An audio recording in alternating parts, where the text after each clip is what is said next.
এরা অফিসে অ্যাটাক করেছে এবং আরেকজন ছিল আমাদের, তাকে বলা হয় তার মুন্ডু কেটে নাকি ফুটবল খেলবে। বিক্ষিপ্ত অশান্তির মধ্যে বিধানসভা ভোট পর্ব মিটেছে মোটের ওপর শান্তিতে। তবে ভোট শেষের পর বিভিন্ন জায়গা থেকে অশান্তির ছবি সামনে আসছে।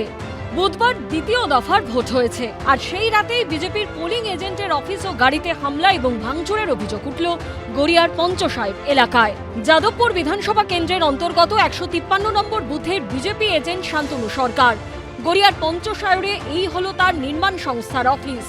সেখানেই হামলা এবং ভাঙচুরের অভিযোগ উঠেছে। ভেঙে গুড়িয়ে দেওয়া হয়েছে গাড়ির কাঁচ। পরিচয় লুকোতে হামলাকারীরা কোথাও সিসি ক্যামেরা ভেঙে দিয়েছে, কোথাও তা খুলে ফেলা হয়েছে। বিজেপির পোস্টার টাঙানো ছিল, সেটাকে পুরোপুরি ছিঁড়ে দেওয়া হয়। সামনে যে লোহার গেট রয়েছে সেটাকে ভেঙে দেওয়া হয়। গতকালকে 8:30 থেকে 9টা যখন প্রবল বৃষ্টিপাত হচ্ছিল, সেই সময় কিন্তু এই অফিস প্রেমাইসিসের ভেতরে ঢুকে ব্যাপক ভাঙচুর করা হয়। এটি একটি নির্মাণকারী সংস্থা অফিস রয়েছে। সিসিটিভির বেশ কিছু ক্যামেরা, সেগুলোকে কিন্তু পুরোপুরি খুলে নিয়ে যাওয়া হয়েছে এবং দেখাবো যে এখানে যে টেবিল ভেঙে দেওয়া হয়েছে, সামনে যে একেবারে লোহার গেট রয়েছে সেটা পুরোপুরি ভেঙে দেওয়া হয়েছে। এই ঘটনায় তৃণমূল কাউন্সিলর অনন্যা বন্দ্যোপাধ্যায়ের বিরুদ্ধে অভিযোগ তুলেছেন বিজেপির পোলিং এজেন্ট ও তার স্ত্রী।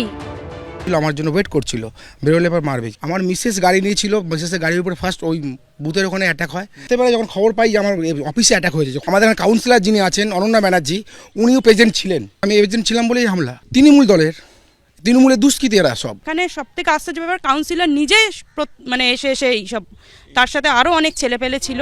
যদিও অভিযোগ উড়িয়ে দিয়েছেন তৃণমূল কাউন্সিলর। এই অভিযোগের কোনো ভিত্তি নেই, এরকম কোনো খবর আমার কাছে নেই। কার বাড়িতে কে ভেঙেছে কোনো খবর এলাকায়ও নেই, থানা থেকেও বলেনি। তোমায় খবর নিয়ে জানতে হবে। বিজেপির পোলিং এজেন্টের অফিসের আশেপাশে বিজেপি কর্মী সমর্থকদের বাড়িতে থাকা একাধিক সিসি ক্যামেরাও ভেঙে দেয় দুষ্কৃতীরা। সুকান্ত মুখোপাধ্যায়ের রিপোর্ট, এবিপি আনন্দ, কলকাতা।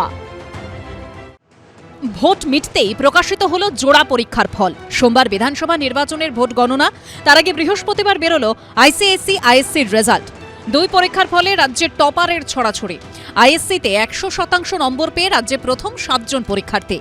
আইসিএসসিতে 99.8% নম্বর পেয়ে প্রথম স্থানে রয়েছে 12 জন। এদিন দশম শ্রেণীর আইসিএসসি এবং দ্বাদশ শ্রেণীর আইএসসি পরীক্ষার ফল প্রকাশ করে council for the Indian school certificate examinations বা সিআইএসসিই। আইএসসিতে 400-র মধ্যে 400 অর্থাৎ 100% নম্বর পেয়ে রাজ্যে প্রথম হয়েছেন 7 জন পরীক্ষার্থী। সেই তালিকায় রয়েছেন কলকাতার লা মার্টিনিয়ার ফর বয়েজের হর্ষিত আগরওয়াল, সেন্ট জেমস স্কুলের অগ্নিব চক্রবর্তী, শিলিগুড়ির মাবার্ট হাই স্কুলের রাশি চৌবে, পানিহাটি সেন্ট জেভিয়ার্স ইনস্টিটিউশনের অনুষ্কা ঘোষ। না, আমার মনে হয় হার্ডওয়ার্ক আর লাক দুটোই খুবই দরকার এই মার্কস পাওয়ার জন্য। কারণ মানে এটা শুধু তো মানে হার্ডওয়ার্ক দিয়ে হয় না, কারণ হার্ডওয়ার্ক দিয়েও আমরা 99% অবধি পৌঁছানো যায়, কিন্তু তারপর যে বাকি ওই 1-2 নম্বরের জিনিস সেটা লাক দিয়েই হয়। তো দুটোই মানে এখানে কাজ করে গেছে, তো সেটার জন্যই হয়তো হয়েছে 100%। হ্যাঁ, রাজ্যে থাকতে পারি, মানে WBJEE ওগুলো দেবো, তারপর অন্য JEEও দেবো, JEE অ্যাডভান্স। তো দেখা যাক কী হয়। মানে ইচ্ছা তো কম্পিউটার সায়েন্স বা কিছু নিয়ে পড়ার।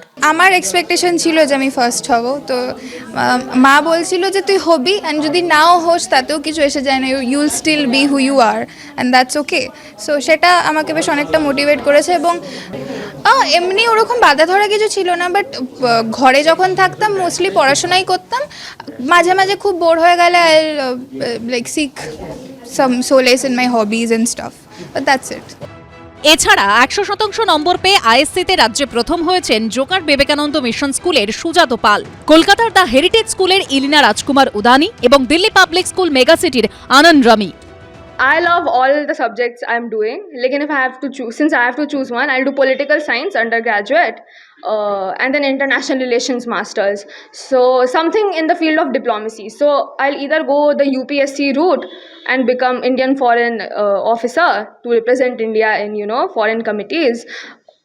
Or work in United Nations, so that route, do a masters abroad. तो उस दोनों में से लेकिन वही फील्ड में, डिप्लोमेसी का फील्ड में।